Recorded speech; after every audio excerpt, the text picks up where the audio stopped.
Hi guys, this is your call center na mahilig kumain.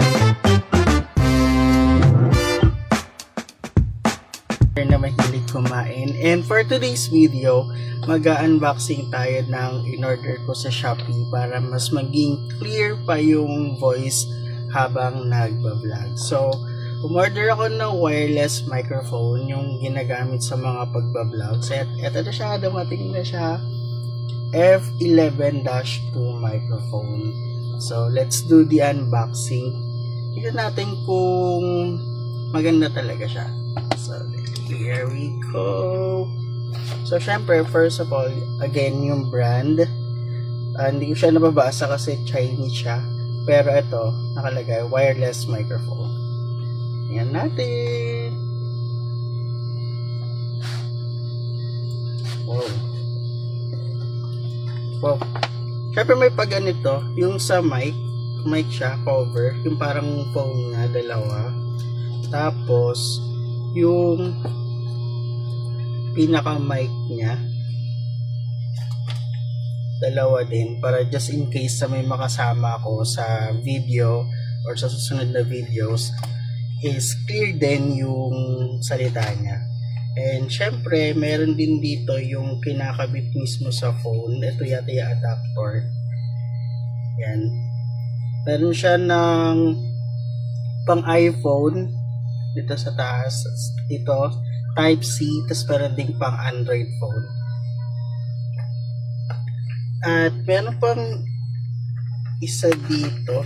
I think ito yata yung pinaka-charger niya. Yan natin.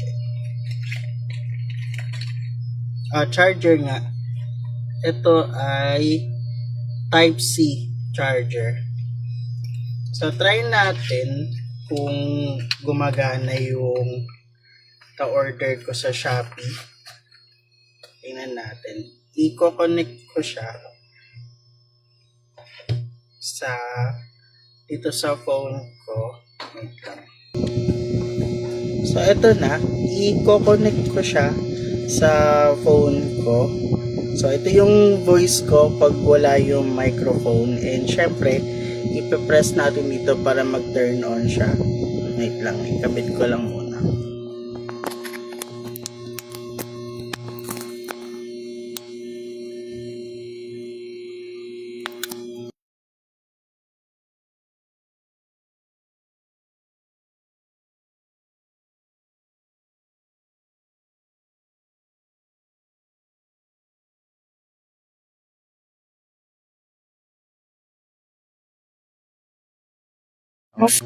So, yan. Meron na siyang white color. Siguro, hintayin lang muna natin saglit.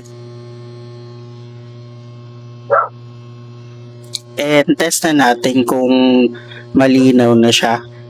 So, after the unboxing, siguro gagawa ko ng separate video using this microphone kung malinaw na yung voice natin.